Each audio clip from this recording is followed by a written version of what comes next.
All right. Welcome, everyone. Welcome to Complementing Resilience, Developing New Skills to Increase Their Voice with Dr. Karlin Tichenor. We're so excited to have you. My name is Daphne, and I will be moderating today's session.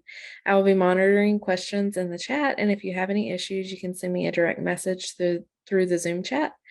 We also have Michael Austin, who is helping with the technical assistant side of things. So if you have any questions, you can reach out to him as well. We ask that everyone stays on mute during the session unless you have a question or to participate in the conversation. This helps to reduce the background noise. We encourage you to be on video if you can, so we can see each other and build community. But if you are more comfortable and must be off video for children and other reasons, we understand. If you would like to read the transcript or see closed caption for the session, please click on the button that says CC Live Transcript, then choose Show Subtitle, and you can hide the subtitles by repeating this process. Please share your thoughts, questions, affirmations, or anything that is particularly interesting to you in the chat or through the reaction buttons. Now I will introduce our speaker. Among many things, Dr. Tichenor is a clinical scholar. As a researcher, he has investigated the Promoting Academic Success program for minority males and the efficacy of this program on the matriculation of these students from high school and post-secondary education. He has also worked with the First Schools Intervention, which is a project focusing on diminishing the ethnic and racial achievement gap between majority and minority youth through the development of partnerships between program staff, families, and schools in the context of Michigan. As well, he is a two-term minority fellow through the American Association of Marriage and Family Therapy and the Substance Abuse and Mental Health Services Administration, SAMHSA, Minority Fellowship Program, where he completed 2 quantitative studies on how at-risk minority males talk about themselves, their lives, and the influence of contextual factors on relationship maintenance for African American couples. He is also a King Chavez Parks Future Faculty Fellow for the state of Michigan and Michigan State University. His dissertation focus was a study entitled The Socio-Historical Influences on Coupling, the Barriers to Developing and Maintaining a Healthy, Rewarding Relationship for African American Couples. In addition to his work mentioned above, Dr. Tichenor has been involved in a wide range of other activities through university outreach and engagement, McNair program, and 4-H. And now I will turn it over to him to start the session. So thank you all for being here. Thank you, Daphne. Good afternoon or morning, depending on where you are. Pleasure to be with all of you. I am not one who enjoys a bio being read, but I do understand that it's important for you all to understand who is sharing feedback and information with you during any presentation. So I do support it when it's necessary. But ultimately, I want to just share that I am a clinician who has experienced the field of education in a direct way for over 10 years, ultimately becoming an associate superintendent in a public urban school district. But my lens is really around mental health and mental health integration and really helping people to become the best version of themselves holistically. And so much of my work is really around that. So I'm excited to be with you all today. I'm very much excited, and thank you for just another opportunity to share space with you during this conference, as I was also here last year. I want to start always with a mindful moment. I believe it's important to teach skills every time you present.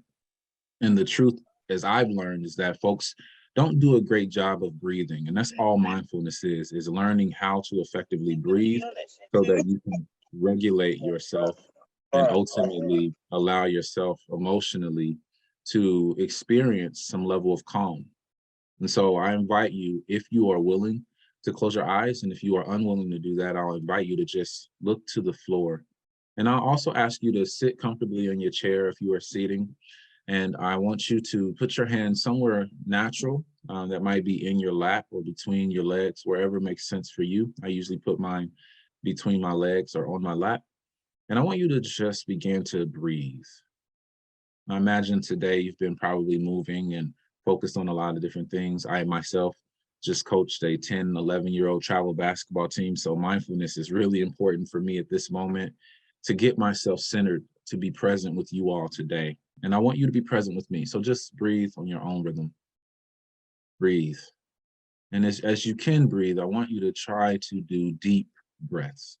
So you're breathing in through your nose to a count of about 4, and then out of your mouth to the count of 6. So engage your breath to regulate your heart and your mind to be present with us today.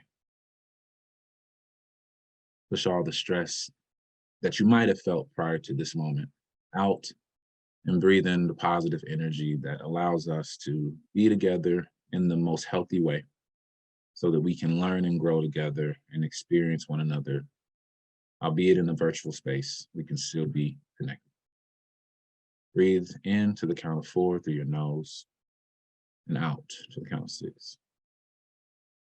Do that one more time at your own pace, and I'll invite you to come back to the room by opening up your eyes or lifting up your head and just doing a chair stretch, whatever feels comfortable with you and for you.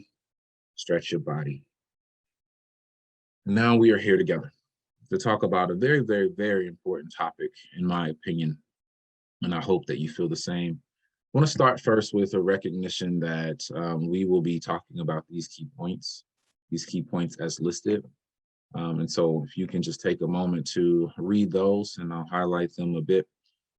We need to develop resilience in youth. That's certainly what the research says. And there is a current narrative that programs, organizations, and systems have to develop resilience in youth as a primary focus, especially youth who've been exposed to barriers and obstacles that are outside of their control.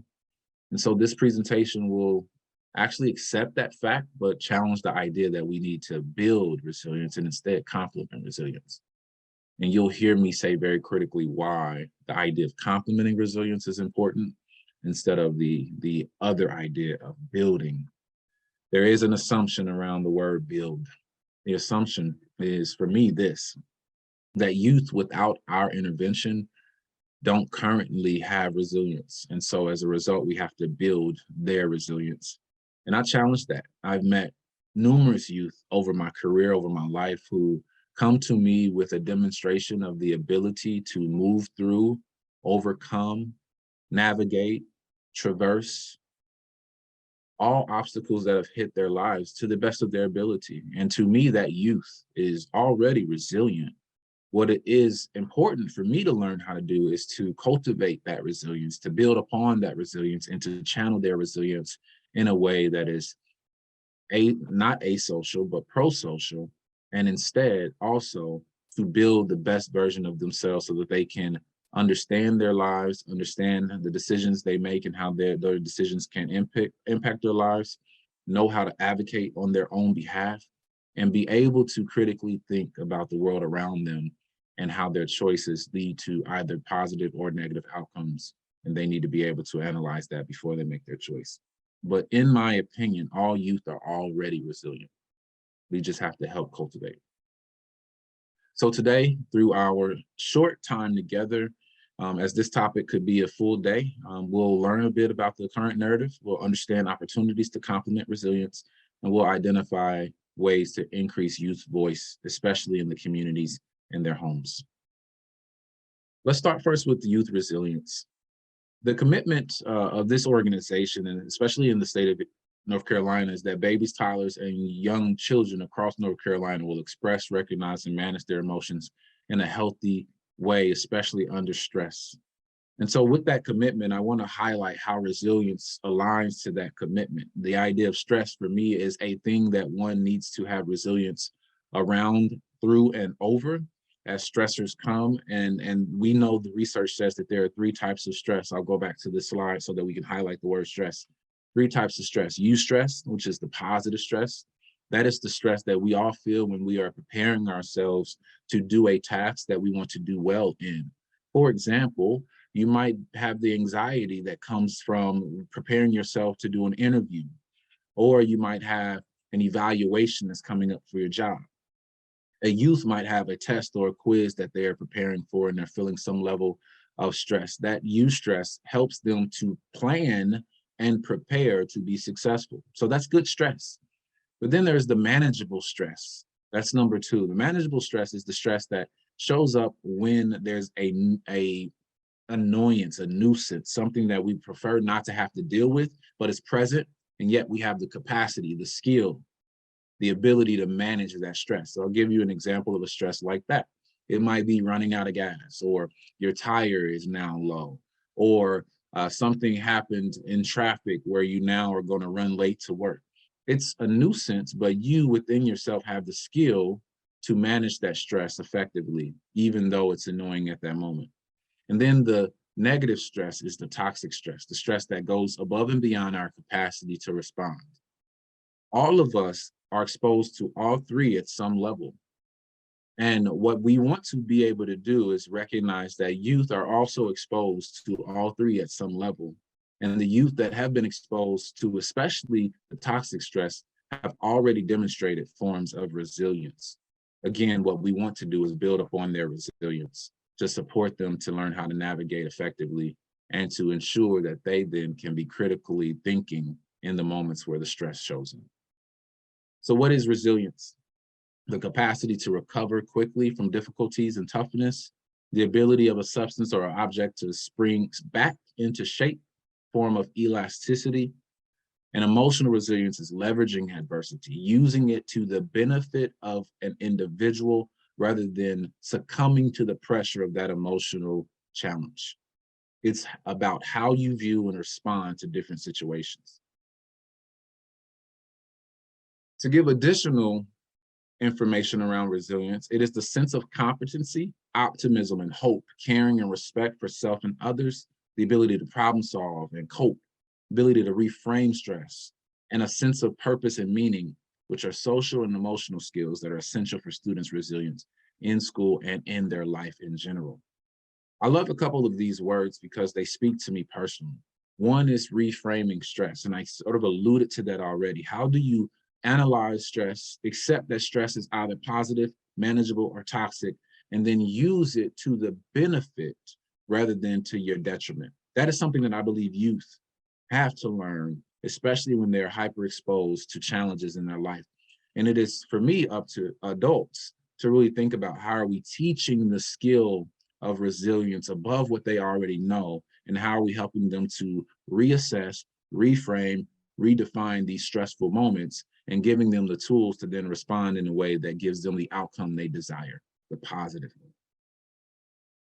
A couple of other definitions of resilience, just so I put this in your mind very clearly. Resilience science suggests that human resilience is common, is dynamic, is generated through a myriad of interactions of systems. It's biological, it's social cultural, and it helps us in our ability to be strategic. It's also broadly defined as the capacity of a system to adapt successfully to challenges, especially those that threaten one's function, survival, or development. How many of you, by show of hands, maybe even on the chat if you're willing to, or on the screen, know a youth that is resilient, that demonstrates resilience? Can I get a couple of hands on the screen so I can see that you are there engaging with me virtually? How many of you know youth that are resilient? My hope is that everyone has raised their hand, because every time you introduce yourself to a youth, I want you to believe that in that person is already the presence of resilience. And if you don't believe it, learn their story. You'll find some resilience in there somewhere. So in this slide, it feels scientific, but I want to just explain it. On the left, in the first column, you have what are the challenges. The second middle column, you have how is the person doing. And the right, you have what processes support success. The left shows risk.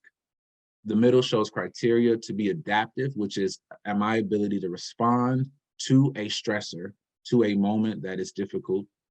That's that flexibility. That's that adaptability, being adaptive. And then what promotes or protects that ability continually. And so to the left, you see trauma as an example. This is a risk factor to one's resilience. What helps them be adaptive is developmental tasks, goals, short-term, long-term, processing, and growing and developing through scaffolding skills that help one understand trauma, the impact of trauma, how to navigate trauma when it happens, if it happens continually, but also how to process trauma, especially if it was an acute moment, a moment that happened in one time, instead of those more chronic traumas that happen over time. And then it's neurobiological is the protective. This is my mind, my ability to develop new neural pathways, my ability to be exposed to new experiences that help me see that trauma is not always the experience that I will have in my life if I am exposed to new opportunities. I develop new neural pathways. You're probably wondering, what does that mean in the context of me as a parent, me as a community member, me who works with kids? When on the left a risk occurs, the middle is the adaptive task that we have to work with youth on to help them. And then ultimately we build by promoting and protecting through creating the additional spaces that are on the right, supporting their neurobiological development, supporting their behavior, supporting their family and relational connections for those who are exposed to adverse child experiences.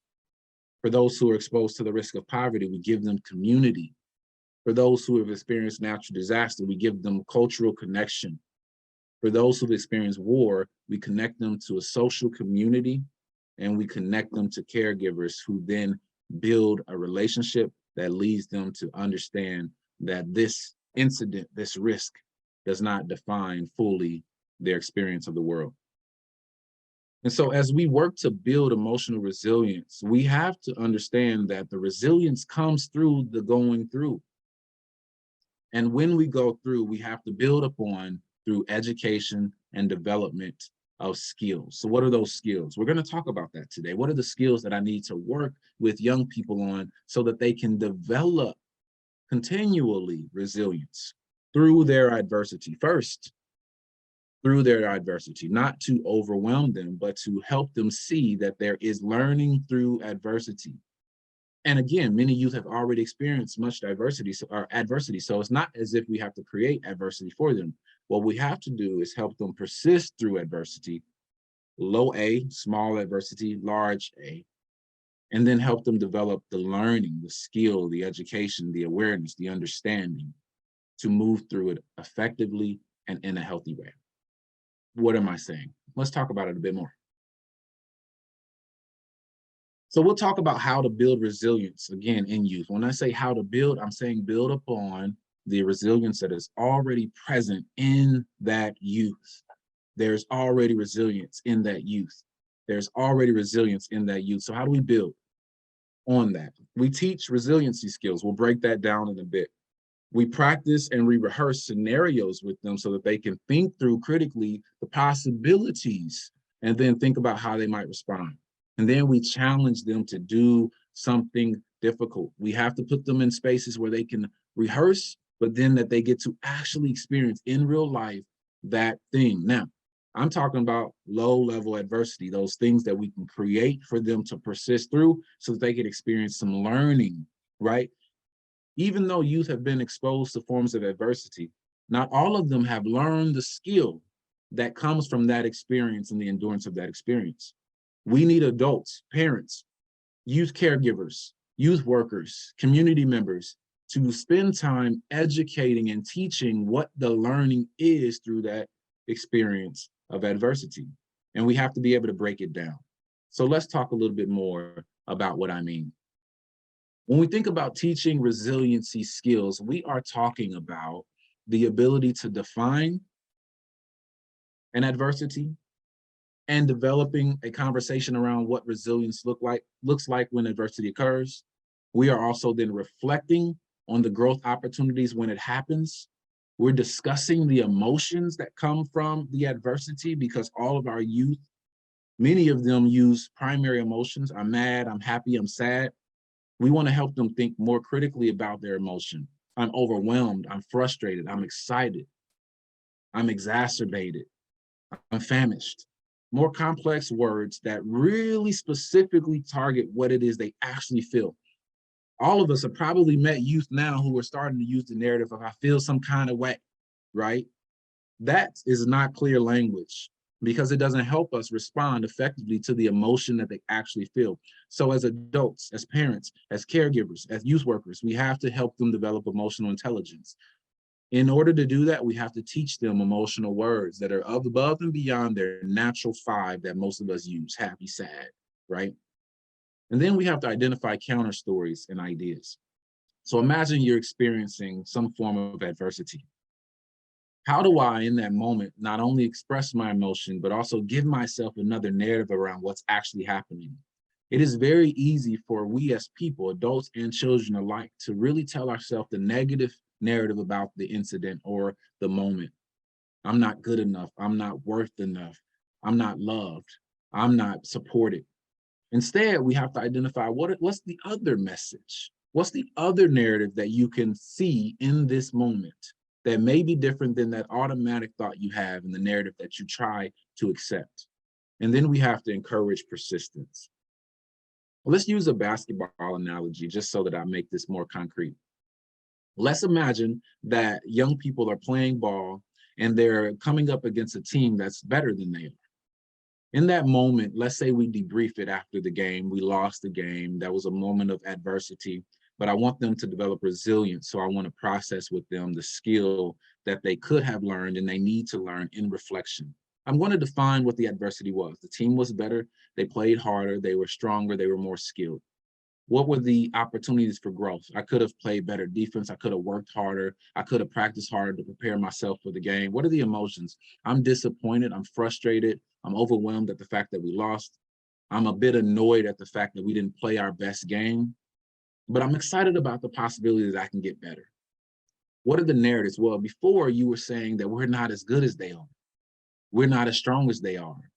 They practice harder than we do. What's the counter narrative? I can be better. They were better at this, but not better at that. I rebounded better than they did, but they just scored more points. I'm capable of learning and growing and practicing harder. And then we encourage persistence. Now let's go back to the plow. Let's practice and let's begin again.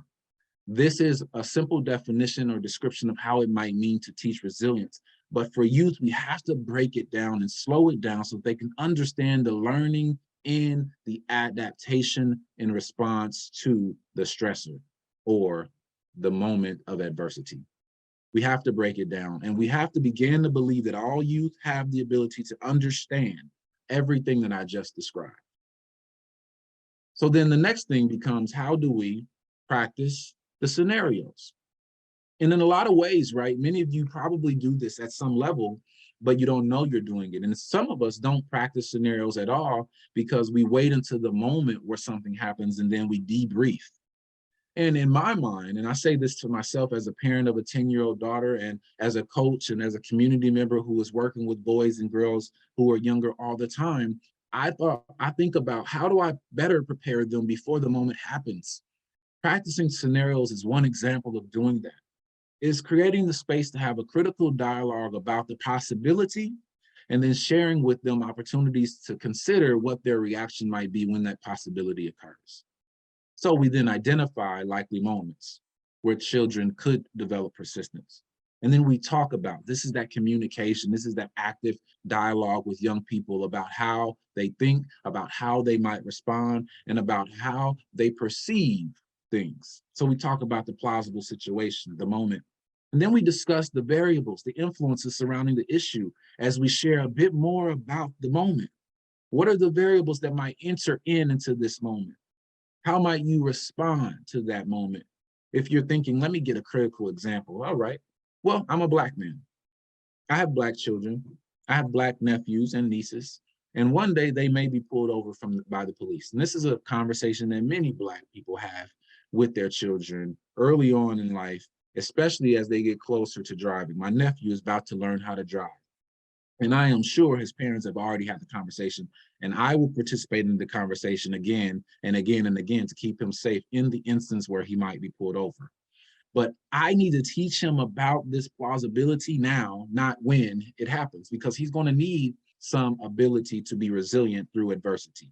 The adversity is the pullover. The adversity is how he might be treated. The adversity is the anxiety that he might feel in that moment. The adversity is not being sure what to do and how this could end. So let's talk about the plausibility. It's going to happen. You will be pulled over. What do you do? The variables, the attitude of the officer, the conditions of the roads, whether or not it's daylight outside, where the car is located currently, what city, what town, what community. Are the police friendly to Black people here? And I live in Indiana, and you can guess that there's a lot of responses to police here at some level, especially because it's a relatively red state. There is overt racism here. Policies dictate and demonstrate that all the time. And there has been civil unrest, racial unrest with police as it pertains to Black males, okay?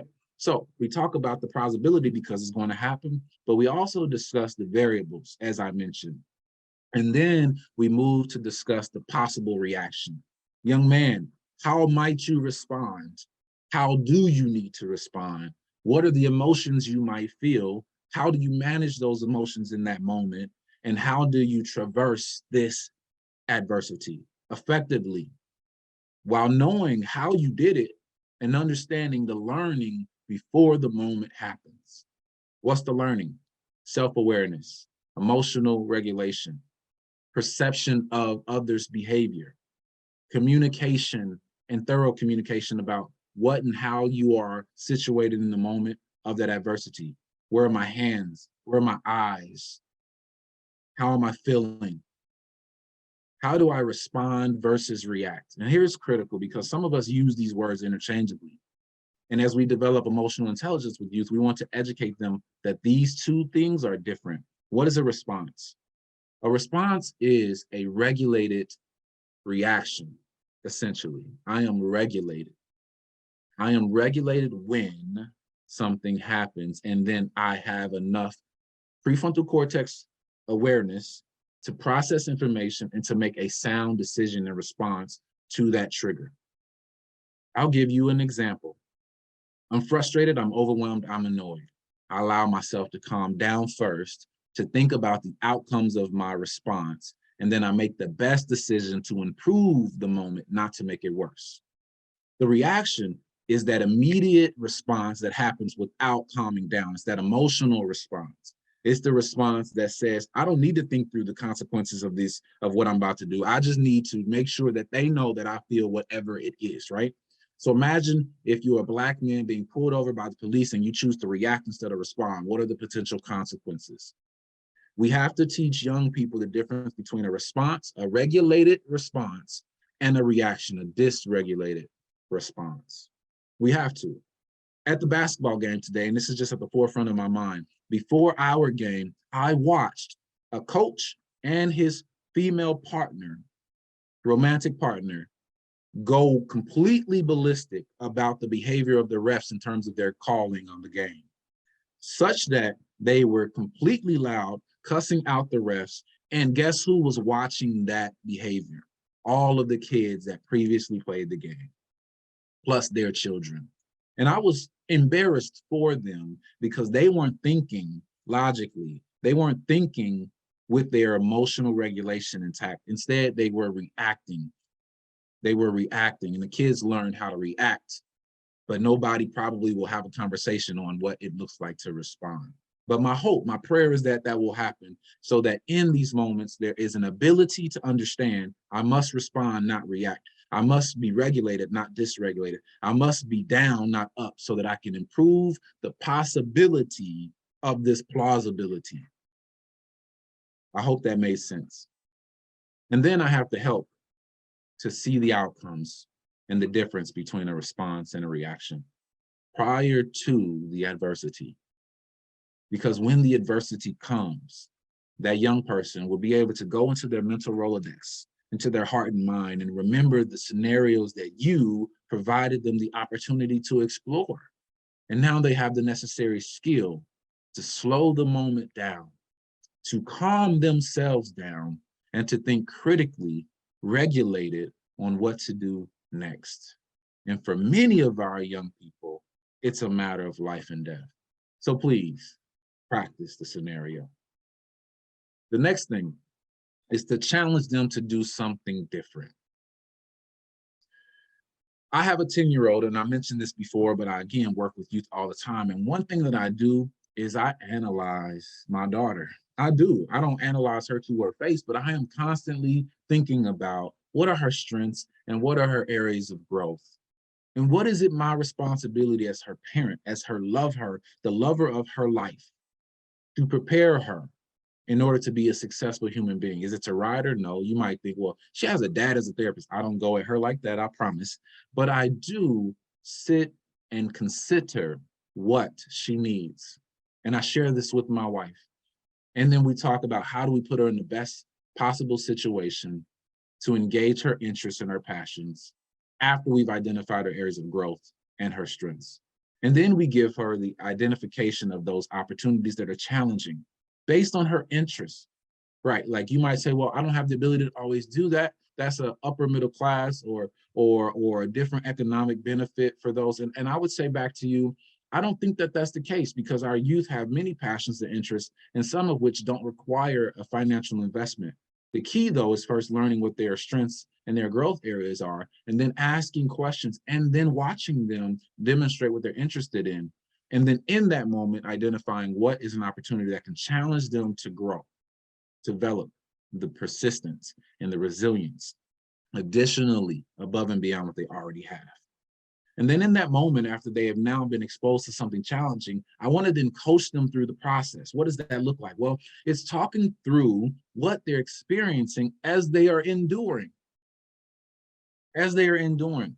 This is the you don't get to quit conversation. This is the you chose to participate early and we're going to see this season through. This is the if you have started an activity, you will complete it. But as you are completing it, because that is my expectation as your parent, or I'm coaching the parents to do the same, who, if I'm a youth worker, I am helping them understand that there is learning through the adversity. So I'm gonna coach them to understand the emotions, the challenges, the difficulty. What is persistence? What is managing your emotions? What is making good decisions even though something is not working your way? What is being committed? What is keeping your word? What is thinking about others above yourselves, especially if you have committed to something that is group oriented and not individual? And how do you sustain commitment for an extended period of time so that you can then learn the necessary skill of persistence, commitment, keeping your word, and knowing that you are capable of finishing things even if you don't prefer that thing, right? And then you work to challenge their mindset and their self-talk. This is what is happening in your mind. I want to give up. I want to quit. This is not fun. I don't enjoy this. Nobody likes me. My teacher doesn't love me. She always picking on me. My parents are always fussing. What is your mindset in that moment, young person? What's the self-talk? What's the other message that we can explore? Because many of us get into this behavior of navel gazing, where we identify very critically the problem and we admire the problem and we don't think beyond the problem. That's a mindset shift. Our young people can learn this skill now. Simple questions like, what's the other narrative? What's the other alternative thought? What could someone else say about this? Well, let me calm down first and then I'll think, okay, here's an answer. My teacher doesn't dislike me only. She kind of yells at everybody. Or I kind of did do something. I talked a little back to her, and as a result, she yelled. Should she have yelled? No. But did I do something to elevate her emotion? Yeah, I did. The alternative thought, the mindset, the self-talk. We have to help our youth develop different ways of talking to self, because all of us, human beings, do self-talk. What kind of talk is what we can influence? That's through the challenging them to do something different and persisting even though it's difficult, because that is the lesson. So I'm going to slow down and tell a story. And this is a story that I never written before, but I want to. And if I wrote the story, it would be called He Gave Me the Keys to the Candy Store. It was the first Black male I ever met in a school community. His name was Virgil Madden. Shout out to Virgil Madden. I don't know where he is, but he will forever be a significant figure in my life as a young Black kid in Indianapolis on the West Side. in extreme poverty, growing up with a family group of 7, 2 parents, married 36 years, but they struggled hard to feed and take care of the 5 of us. And he was my assistant principal. My vice principal is what they used to call them back in the day before they changed it to assistant. And he was a probably 53-year-old black male, probably 5'6", but he was a force. He was powerful. He was dynamic. And I don't know how we initially met, but what I do know is that after we met, he saw within me a version of myself that I was not yet introduced to. And what he did was began to create moments where I would be exposed to adversity so that I can learn something about myself. He did that for me. Early on, he saw it. And so what he did, he gave me literally the keys to the candy store and told me to build a store in elementary school, earn money off of the store every week, and there will be some kind of benefit at the end of that lesson every week. Now, I did exactly what he said. I started the store. I sold candy at lunchtime for all kids who had a little bit of extra cash. And then he gave me allowance from the earnings for the week. In the same instance, he would require me to recite MLK speeches to learn them so that ultimately I can do a full speech of I Have a Dream in front of the entire school. I'm sitting there like Virgil, Mr. Madden, respectfully. Why am I doing this? Was the question in my mind, never verbally asking, because I was one of those dutiful kids that wanted to be seen positively. So I did what he asked, but I had questions. Why? Why? I don't want to do this. Why? But he kept talking to me about the importance of putting myself in positions to see that I am capable. But he talked about my self-talk. We engaged in discussions about my emotion. We engaged in discussions about my preparedness. We engaged in discussions about what he saw in me. And then he continued to keep giving me the keys to the candy store. Eventually, I was able to do a speech, but before that speech, I made a mistake. A young man during recess was throwing rocks at me. And this young man happened to be a little bit smaller than me. He wore glasses. He was white male. And in many cases, I knew that I could intimidate him. But in this moment, he was being funny. And so he kept throwing rocks. And other kids were laughing at him throwing rocks during recess. And I was getting mad, right? Because I came from a different community, and the way that we handled our stuff was to fight. So I'm getting mad. But I also was a straight A student. So I wanted to manage how I was perceived in school, but I was getting angry. So I thought, let me not address the kid now. I was being a critical thinker at that age. And I said, I'm gonna get him after school. So I wait until after school, and I make the poor decision to put my hands on the kid by punching him in the stomach. In that moment, which I knew was divine, the teacher who had the highest expectation for me, the teacher, saw me do it, walked right out and said, Karlin, what did you do? I still remember her name was Miss Harding. What did you do? And she saw, obviously, him slouched over with his hands on his stomach, so she knew I punched him. But Mr. Madden, after she called him, he knew what to do. He did not call my parents. Instead, for the entire week, I had in-school suspension before it was a thing. And he required that I write the entire history book, copy, written form, in the copy room for the entire week. For 7.5 hours a day, I was in the copy room. All these teachers walking in, seeing me have to write out the history book. He was developing resilience above and beyond what I'd already learned. He was teaching me how to become the best version of myself. And he was giving me the keys by teaching me how to think about response versus reaction, about my emotional regulation versus when I'm dysregulated, about the opportunity every time adversity comes. The adversity were the rocks. The adversity was having to write the history paper. The adversity was having to learn the speech. The adversity was in my personal life, but he gave me the keys. And that's what I really want you to remember today is give kids the keys. The candy store is whatever, but give them the keys. Give them the keys.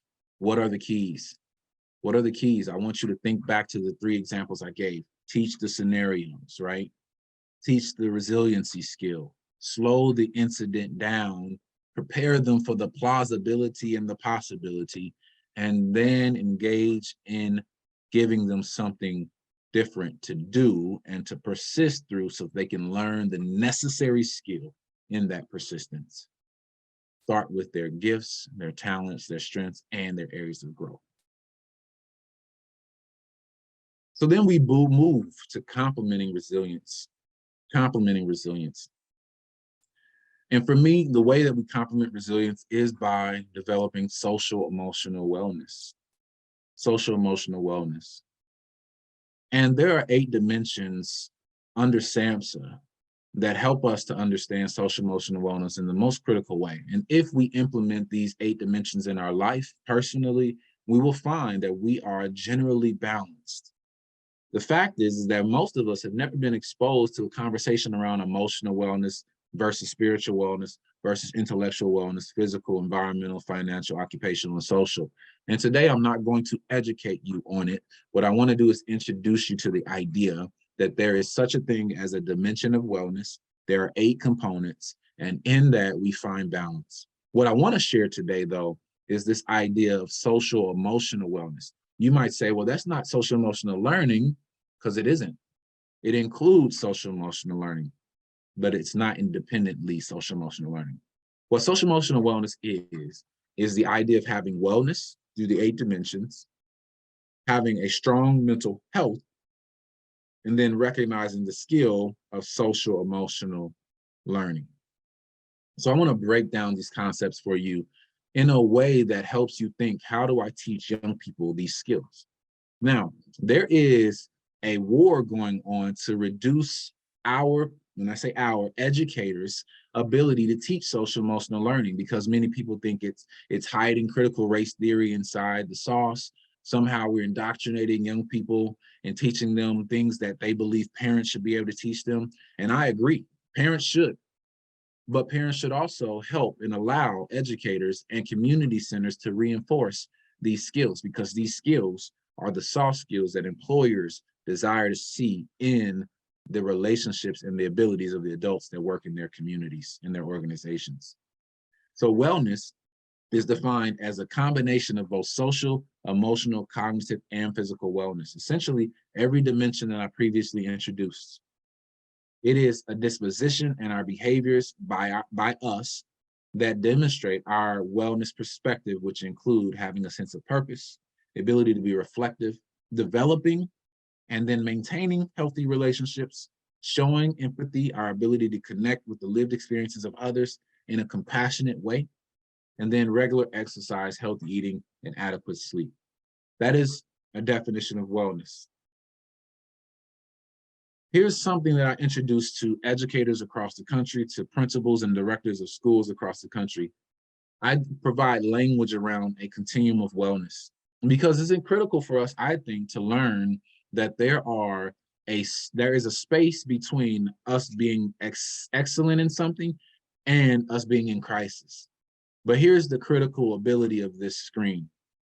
We must understand that as human beings, we can move from left to right and from right to left any given moment, day, time of week, month, season, year, that we vacillate as human beings in our wellness journey.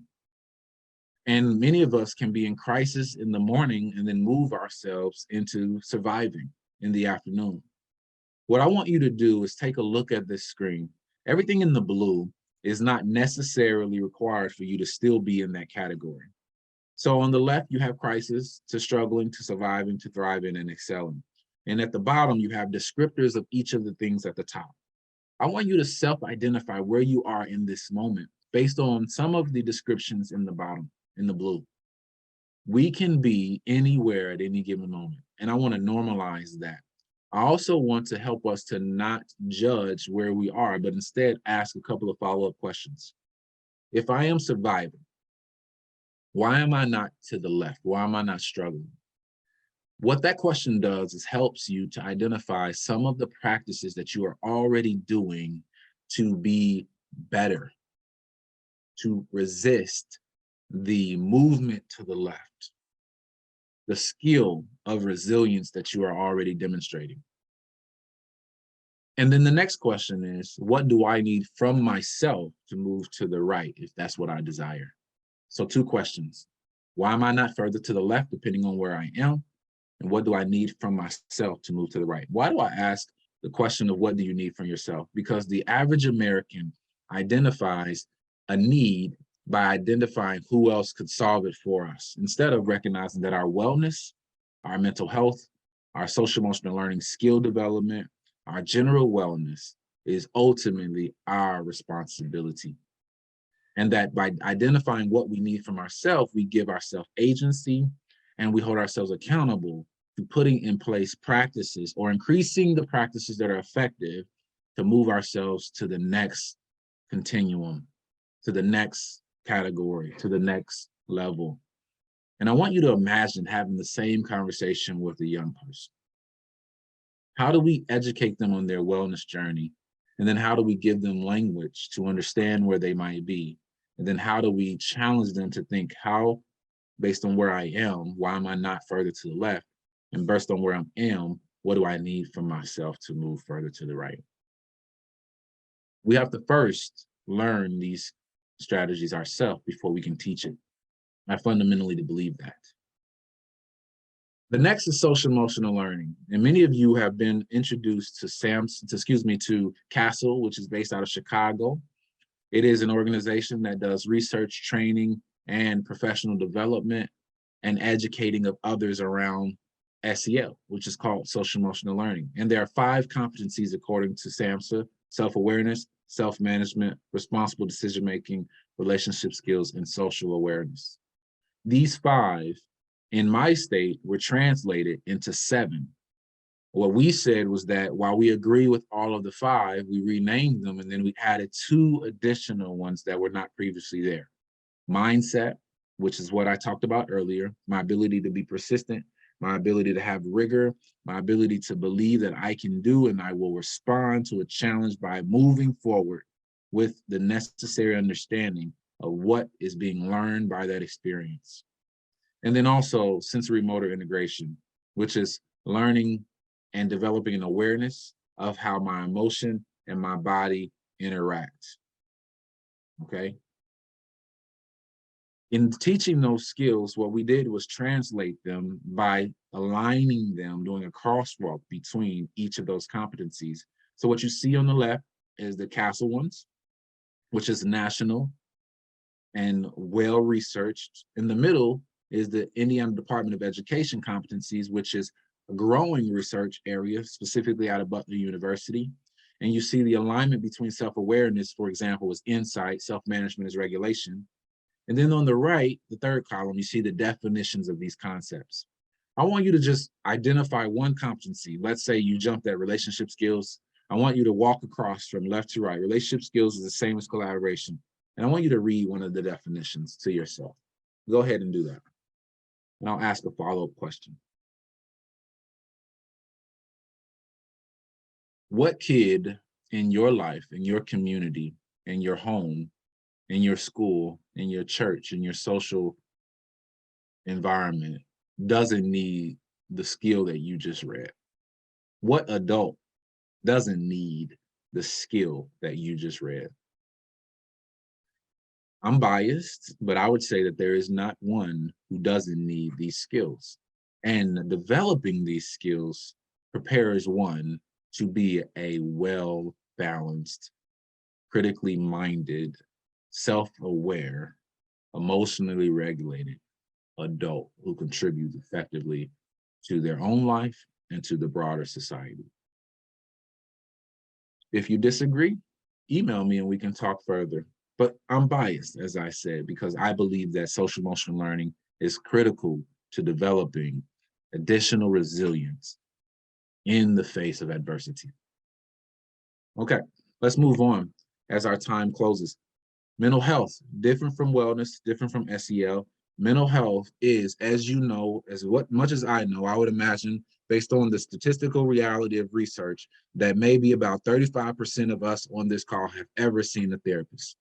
Okay, because we have a social stigma, especially in communities of colors, around seeking help around mental health, because the perception is that I am crazy, I do not have the ability to manage my own life, or that I don't have enough faith. I am biased as a therapist. I believe therapy is essential for one's health, and I believe every person in the world needs a therapist, even the therapist. But I'm biased. But the definition of mental health is not the same as mental illness. Mental health is our integral component of one's overall health, both emotionally, psychologically, and socially.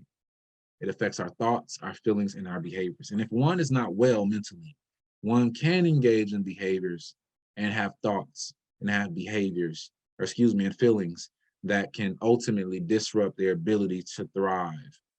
And in many cases, end up in crisis based on the illustration of the continuum. We have to reframe, you heard that word before, mental health. Now, many of you have already probably started to really agree with this idea because we see that kids are increasingly in crisis. One of my colleagues who's a counselor at a local school district indicated to me that there were 2 incidents that happened in the last 2 months. One child during school hours tried to hang herself using a shower curtain in the locker room. Another child tried to drown himself in the school toilet. Now, I'm not saying this for us to really be hyper concerned. I'm saying this because this is a present reality currently in our communities that is showing up in real evident ways. And if we, the community, doesn't work to develop our young people's skill to be able to respond to adversity in effective ways, including their wellness generally, their social emotional skills, and their mental health, our young people will harm themselves, and it will be a permanent consequence. So I invite you, what do you believe we need to do to grow and build upon their resilience? I argue that young people, in some cases, are more fragile than ever. In some cases, are hyper-reactive to things that are small. In some cases, don't have the necessary skill to respond to adversity in the most healthy way. And if that is true, then we need adults, parents, community members, all of us, to develop the necessary skill to teach what I'm talking about today. Pre-discussion about scenarios, discussing plausible and possible reactions, learning the difference between regulation or response versus reaction, teaching our young people how to slow things down through scenarios, teaching them how to move through difficulty and educate them as they move, and coach them as they move. These are critical to save our young people's life. Again, I'm biased. You could probably hear my passion, but I mean it. I mean it so much, and I hope you agree. Here are factors that support resilience, and I'm just checking my time to be respectful of our commitment today.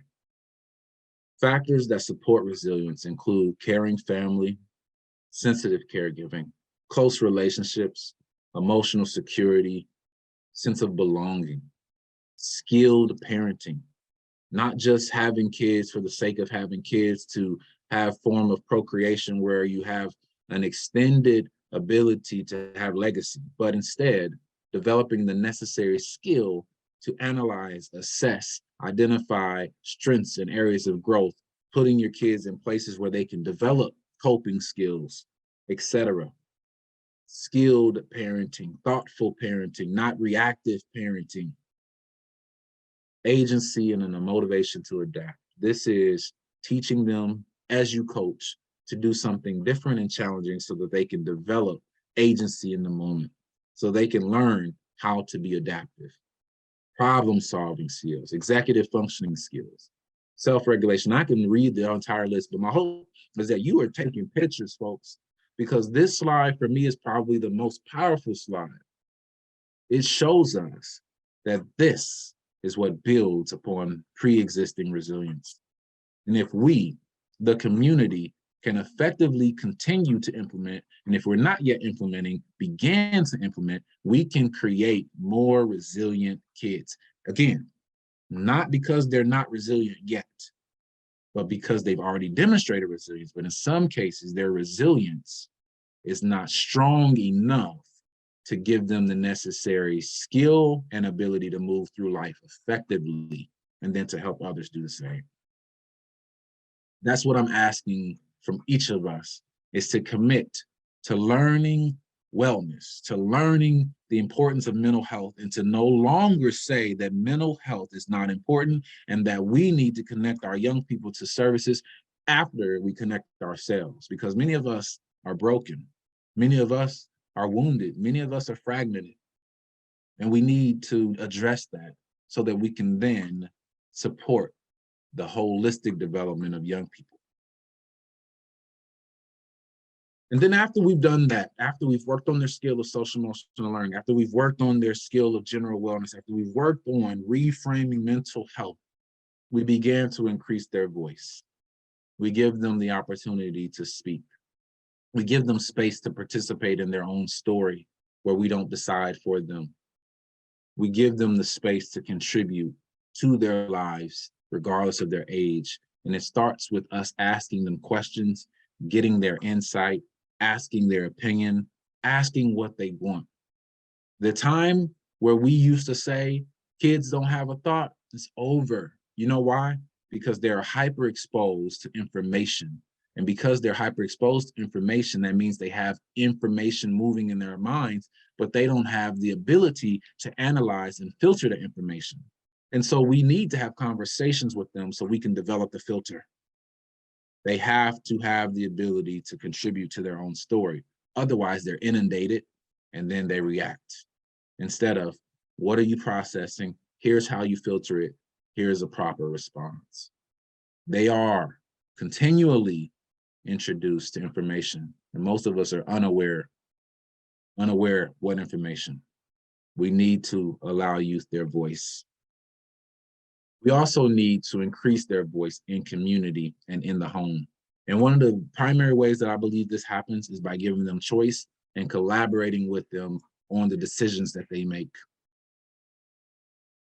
Again, they're always choosing, but if we don't teach them how to choose effectively, they will make the wrong choice. And I'm not here to say that kids must be perfect. Kids must make mistakes, but I am here to say that the adult in their life, parent, caregiver, youth worker, extended caregiver, whatever you are, must teach choice, must create space for collaboration, starting in the home, and then must extend those opportunities to the local community so our kids can continue to develop the necessary skill to traverse, to navigate any barriers, any stress, any adversity that exists in their life.